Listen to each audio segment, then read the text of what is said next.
भिक्षा व भीक या दोघांमध्ये काय फरक आहे? भिक्षा. भिक्षावळ हे शब्द दिसायला जरी एकसारखे असेल तरी त्या प्रत्येकाचा अर्थ वेगवेगळा आहे. पौराणिक कथा वाचताना भिक्षा मागून जगत होता असा उल्लेख अनेकदा आपल्याला वाचायला मिळतो. अध्यात्मात भिक्षेला महत्त्वाचे स्थान आहे. भिक्षेने देहबुद्धी कमी करता येते आणि वैराग्याचा उदय होतो. भगवंताला सुद्धा भिक्षा पसंत आहे.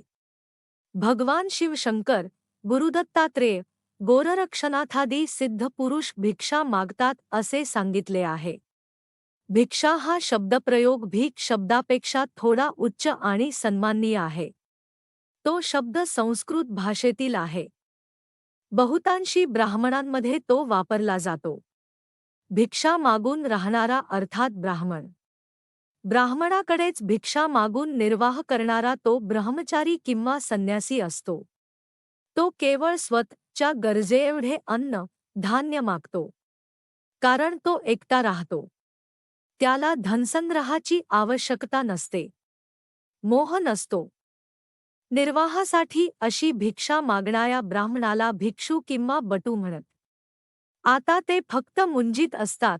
ज्या ब्रह्मचार्याची मुंज झालेली असेल तो ब्रह्मचारी काही घरात भिक्षा अर्थात दान मागतो.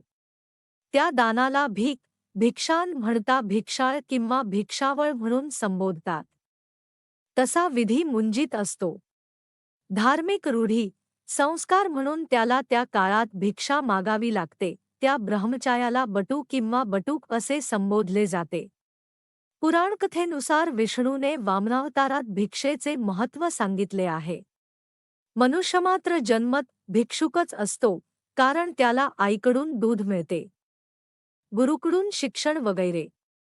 वामन हा बटू म्हणून जन्म घेतो आणि बळीराजाला त्याच्या राज्यात स्थित करून त्याचा अहंकार संपवतो. त्यामधूनच व्रतबंधात बटूने भिक्षांदेही मागण्याचा संस्कार आला.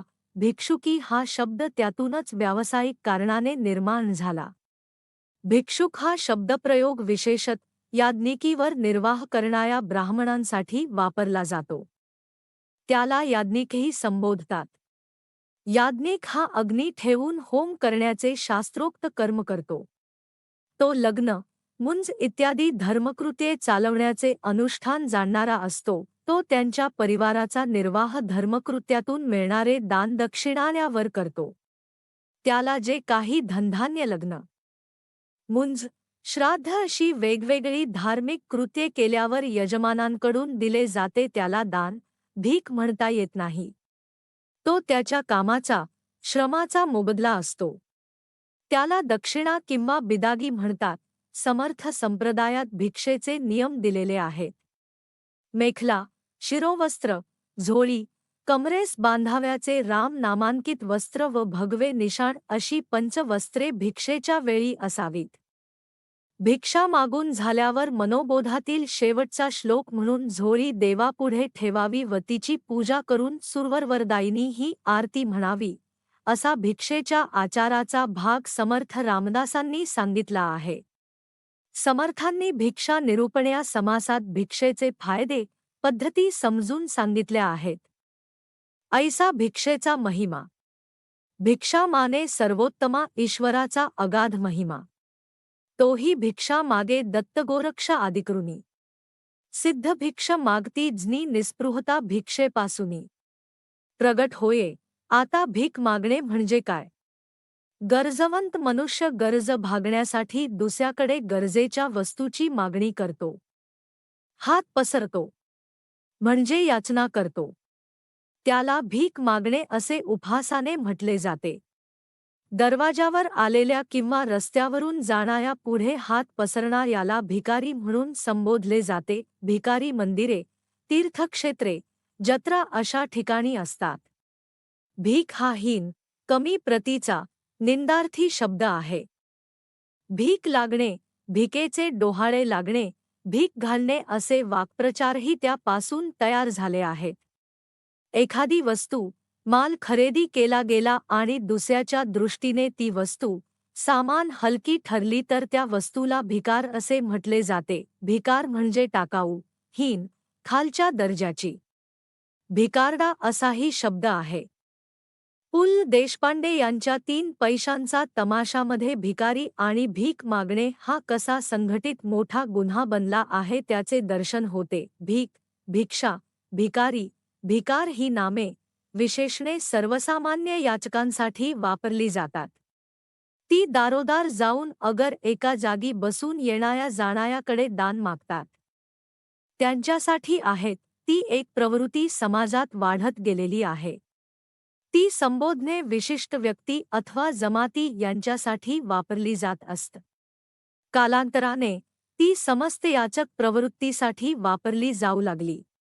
भीक हा शब्द उपहासात्मक, निंदार्थी, तुच्छतादर्शक वाटतो, म्हणून त्या सर्व शब्दांना एक सोजवळ, चकचकीत शब्द निर्माण करण्यात आला, तो म्हणजे माधुकरी. त्यात भीक, भिकारी आणि भिक्षा या दोन्ही संकल्पना सामावलेल्या आहेत.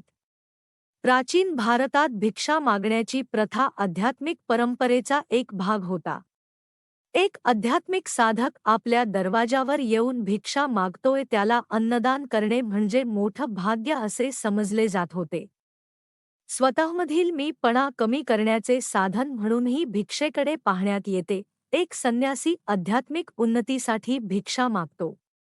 एक भिक्षुक होणं ही काही छोटी बाब नाही असे सद्गुरू म्हणतात. म्हणून भिक्षा, भीक, भिक्षावळ या सगळ्याचा अर्थ वेगळा आहे. एका ठिकाणी मी वाचलं होतं भीक मागणे ही वृत्ती आहे, प्रवृत्ती नव्हे. भिकेची सोपी व्याख्या म्हणजे जी परावलंबी बनवते ती भीक आणि जी स्वावलंबी बनवते ती मदत असते.